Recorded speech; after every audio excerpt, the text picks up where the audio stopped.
Adamın sıra numarası yandı. 48. Yarım saattir beklediği an gelmişti. Fakat gişeye gitmedi. Numarasını bankaya henüz giren bir yabancıya uzattı. Sonra makinenin düğmesine yeniden bastı. 79. O gün bir adam yalnızca sırasını vermedi. Henüz kimsenin adını koymadığı bir devrimi de başlattı.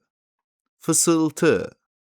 Susar, dedi unutkan bilge. Gerçek değer içeriden susar. Geriye kalan kelime gelmişti. Yalnız yanlış gelmişti. Teflon kalpli şair bu cümleyi papyonlu adam ile değer polisi arasında yaşananları anlatırken aktarmıştı. Gerçek değer içeriden fısıldar. Unutkan bilgenin hafızası bu cümleyi saklamıştı. Ama olduğu gibi değil. Onun hafızası uzun süredir düzenlenmemiş bir çekmeceydi. İçeri giren her şey orada bir süre kalırdı. Yalnız dışarı çıktığında artık aynı şey olmayabilirdi. Fısıltı çekmecede biraz fazla bekleyince susmuştu. Karşısındaki adam dikkatle düşündü. Yani birine yer verdiğimde kendimi iyi hissetmem doğru değil. Bilge ona baktı. Adam devam etti. Çünkü yaptığım iyiliğin içinde bana ayrılmış bir pay kalıyor. Unutkan bilge kaşlarını çattı. Paylar, dedi. Bütünü bozabilir. Adamın yüzündeki suçluluk ilk kez kendisine mantıklı bir sebep bulmuştu. Öyleyse iyilik yaparken kendimi tamamen dışarıda bırakmalıyım. Şairin anlattığı hikayede bir cümle daha vardı. Bilge onu da hatırlamaya çalıştı. Cümlenin başlangıcı geldi. Bir süre içeride kaldı. Sonra biraz değişip dışarı çıktı. Kendini silen, dedi. Devamı birkaç saniye sonra yetişti. Her evrenden çıkabilir. Adam sesli düşündü. Demek insan kendisinden ne kadar çok vazgeçerse o kadar değerli olur. Unutkan bilge ona baktı. Ben öyle mi söyledim?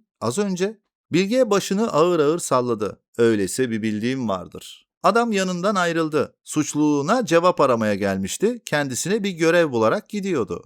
Bankadan sonra yetişmesi gereken başka bir yer vardı. Saat bu bilgiyi küçük ama ısrarlı hareketlerle hatırlatıyordu. Fakat bankalar aceleyi reddetmezdi. Yalnızca sıraya koyardı. Adamın elinde 48 numarası vardı. Yarım saattir bekliyordu. Ekranda 47 yanınca doğruldu. Banka dilinde bu umut sayılırdı. Tam 48 yandığında kapı açıldı. İçeri nefesini birkaç sokak geride bırakmış bir adam girdi. Elindeki dosyayı öyle sıkı tutuyordu ki içindeki kağıtlar bile geç kaldıklarını anlamıştı. Önce sıra makinesine baktı, sonra bekleyenlere, sonra ekranda yanan 48'e.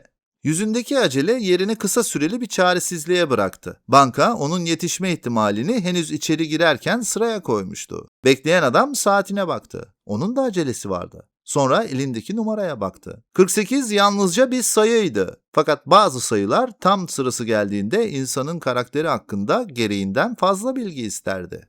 Yeni gelene doğru yürüdü. Numarayı uzattı. Bu sizin sıranız. Dosyalı adam önce kağıda sonra ekranda yanan 48'e baktı. Ama sizin numaranız artık sizin. Dosyalı adam şaşkınlıkla teşekkür etti. Numarayı aldı ve gişeye yöneldi. O ise numara makinesinin düğmesine yeniden bastı. Makine 79'u verdi. Makinalar fedakarlığı anlamazdı. Bedelini basmakla yetinirdi. İşlemini bitiren adam çıkarken onu hala bekleme salonunda gördü. Elinde 79 vardı. Yeniden numara mı aldınız? Evet. Ama sizin de aceleniz vardı. Hala var. Benim yüzümden en sona geçtiniz. Adam elindeki numaraya baktı. 79 konuşmaya katılmadan durumu doğruluyordu. Yüzünden değil, dedi. Sizin için. Diğer adam bu cevabın içinde kendisine ayrılan yeri anlamaya çalıştı. Neden? Gerçek değer içeriden susar. Kendini silen her evrenden çıkabilir. Bunu kim söyledi? Unutkan bilge. İşlemini bitiren adam teşekkür etti. Bankadan çıktı. Kapı arkasından kapandı. Sözler ise dışarı çıkmıştı. Eve giderken fırına uğradı. Rafta yalnızca bir ekmek kalmıştı. Son ekmekler diğer ekmeklerden daha fazla izlenirdi. Çünkü bollukta yalnızca yiyecek olan şey yoklukta insan karakterini ölçmeye kalkardı. Parasını ödedi. Ekmeği aldı. Ekmek hala sıcaktı. Küçük ve dürüst bir akşam vaat ediyordu. Tam çıkacakken içeri başka biri girdi. Ekmek kaldı mı? Fırıncı boş rafa baktı. Az önce sonuncusunu verdim.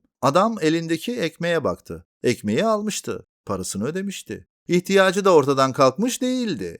Yine de geri döndü ve ekmeği uzattı. Buyurun. Yok alamam siz aldınız. Adam ekmeği uzatmaya devam etti. Gerçek değer içeriden susar. Kendini silen her evrenden çıkabilir. Elindeki ekmeğe baktı. Bazen ihtiyacından vazgeçmek onu karşılamaktan daha değerlidir. Karşısındaki adam ekmeği iki eliyle tuttu. Kimin sözü bu? Unutkan bilginin öğretisi. Bankada iki cümleydi. Fırına vardığında yanlarına bir kural eklenmişti. Öğretiler bazen doğruluk kazanmadan önce geçmiş kazanırdı. Ekmeği alan adam teşekkür edip dışarı çıktı. Durağa vardığında günün son dolmuşu kapısını açmıştı. Dolmuş doluydu. Şoför dışarıya doğru seslendi. "Bir kişi daha." Adam elindeki sıcak ekmekle kapıya yöneldi. Tam ayağını kaldırdığında arkasından koşarak gelen birini gördü. Koşan kişinin yüzünde kaçırılmak üzere olan şeylerin insana verdiği o kısa ve ciddi ifade vardı. Adam ayağını geri çekti. "Siz binin." Koşan kişi durdu. "Ama siz önce geldiniz." "Biliyorum." Bu son dolmuş. Adam yine biliyordu. Yol uzundu. Hava serindi. Ekmek ise tek başına gidebilecek yaşta değildi. Yine de kapıdan biraz daha uzaklaştı. İnsan her ihtiyacını karşılamak zorunda değil. Gerçek değer içeriden susar. Kendini silen her evrenden çıkabilir. Unutkan Bilge böyle öğretiyor. Koşan kişi şaşkınlıkla dolmuşa bindi. Kapı kapandı. Dolmuş hareket etti. Yerini veren adam ise elinde kendisine verilmiş ekmekle yürümeye başladı. Bir süre sonra ayakkabıları kararın ahlaki bütünlüğüne itiraz etmeye başladı. Fakat yol uzadıkça adam kendini daha değerli hissediyordu. Bedel büyüdükçe doğru yaptığına daha çok inanıyordu. Dolmuşa binen kişi camdan dışarı baktı. Aklında duyduğu sözler vardı. Aralarına henüz kimseye söylemediği yeni bir cümle yerleşmişti. Gerçek değer insanın kendisini geriye çektiği yerde başlar. Böylelikle evrende fısıltıyla yayılan bir devrim başladı. Devrimler genellikle meydanlarda başlardı. Bu bir bankanın sıra makinesinin yanında başlamıştı. Daha sessizdi. Bu yüzden fark edilmesi daha zordu. Bir adam zamanından vazgeçmişti. Biri akşamki ekmeğinden. Biri de evine dönmenin en kısa yolundan. Üçünün de ihtiyacı gerçekti. Eski düzende değer polisi insanlara değersiz olduklarını söylüyordu. Yeni düzende düdüğe gerek kalmayacaktı. Çünkü insanlar değerli olabilmek için kendi yerlerinden kalkmaya başlamıştı. Şimdilik sözlerin bedelini yalnızca 3 kişi ödemişti. Fakat dolmuşa binen adam sözleri yanında götürüyordu. Henüz kime söyleyeceğini bilmiyordu. Sözler biliyordu. Ve unutkan Bilge çok yakında hiç hatırlamadığı bir öğretinin sahibi olacaktı.